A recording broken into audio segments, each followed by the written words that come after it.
جنگ بدر سے شروع ہو کر پھر غزوہ احد ہے، پھر احزاب ہے، اس طریقے سے اور جنگیں ہیں، فتح مکہ ہے سن 8 میں۔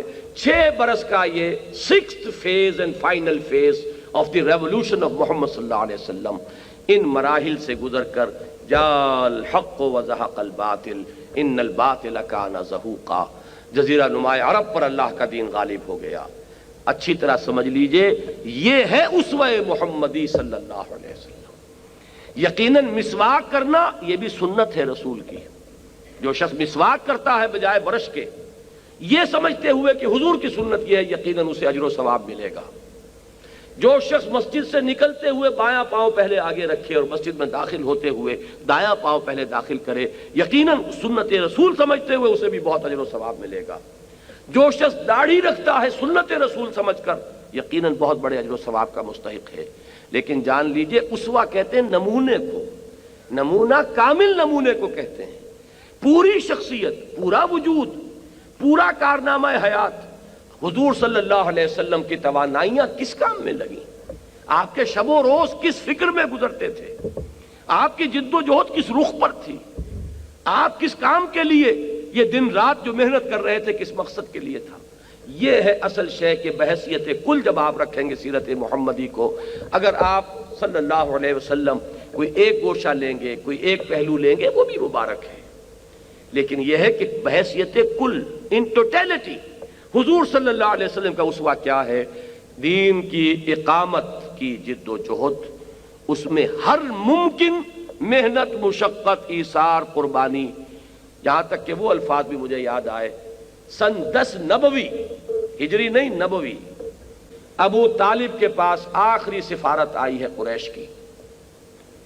انہوں نے آخری چیلنج دیا کہ ابو طالب ہمارے صبر کا پیمانہ لبریز ہو چکا ہے، اب یا تو تم محمد کا ساتھ چھوڑ دو صلی اللہ علیہ وسلم، یا پھر ٹھیک ہے میدان میں آ جاؤ۔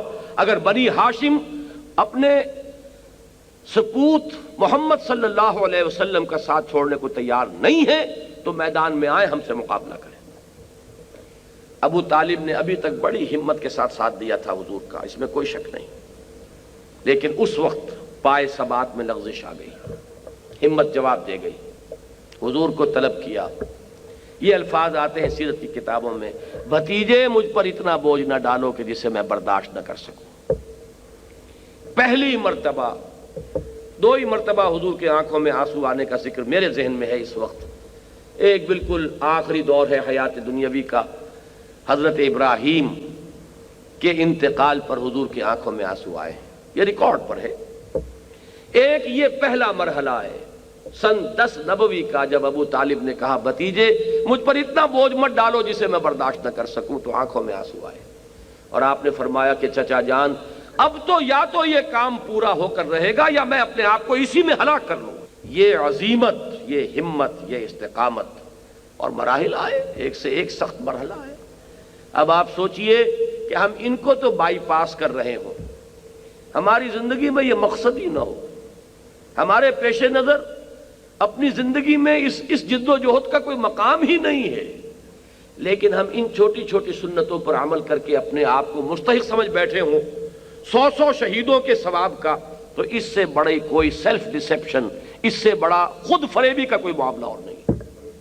ہاں اس سنت کو جو شخص ادا کرے کہ اللہ کے دین کے لیے جینا ہے اور مرنا ہے، قل ان صلاتی و نسکی و محیای و مماتی للہ رب العالمین، جو اس سنت کو تازہ کرے کہ اللہ کے دین کے غلبے کی جد و جہد اسی رخ پر کرنی ہے جس رخ پر محمد رسول اللہ نے کی ہے صلی اللہ علیہ وسلم، اگر اللہ تعالیٰ اسے استقامت عطا فرمائے گا تو یقیناً حضور کے اس قول مبارک کے مطابق اسے 100 شہیدوں کا ثواب ملے۔ ہم نام لیتے ہیں صرف اور بدنام کرتے ہیں اسلام کو، ہم نعرہ لگاتے ہیں اسلام کا اور اپنے عمل سے در حقیقت اسلام کی ذلت اور رسوائی کا سامان فراہم کرتے ہیں۔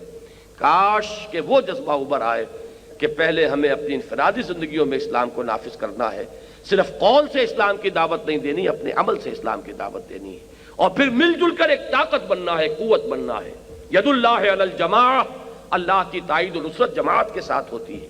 اور اس جماعتی جد و جہد کے ساتھ حزب اللہ کی شکل اختیار کر کے انہی خطوط پر جد و جہد کرتے ہوئے جن پر حضور صلی اللہ علیہ وسلم نے فرمائی جد و جہد اللہ کے دین کو غالب کرنے کی سعی کرنی ہے۔ اللہ تعالیٰ مجھے اور آپ کو اس کی توفیق عطا فرمائے۔ اگر یہ کسی درجے میں یہ جذبہ اندر ابھرے تب تو یہ سمجھیے کہ واقعتاً سیرت النبی کا سننا سنانا، بیان کرنا، اس کی محفل منعقد کرنا بہت مبارک، بہت مفید۔ لیکن اگر یہ جذبہ نہیں ابھرتا اور نشستند و گفتند و برخاستند، اور جیسا کہ عام طور پر ہوتا ہے ہماری بدقسمتی کہ حضور کی زلفوں کا ذکر کر لیا جائے اور حضور کے حسن ظاہری ہی کے تذکرے ہو جائیں، حضور کی کملی ہی کی قصد جو ہے وہ قصیدے اس کے لیے کہے جائیں، تو پھر کوئی نتیجہ اس کا نہیں ہے، کوئی اس کا حاصل نہیں ہے، اس سے کوئی عملی تبدیلی ہمارے اندر نہیں آئے گی جب تک کہ حضور کی اس پوری جو جد و جہد ہے اس دنیاوی زندگی کے اندر اس کو اپنے سامنے نمونے اور اسوے کے طور پر رکھ کر اسی جد و جہد میں خود اپنے آپ کو مبتلا کرنے کا عزم مصمم موجود نہ ہو۔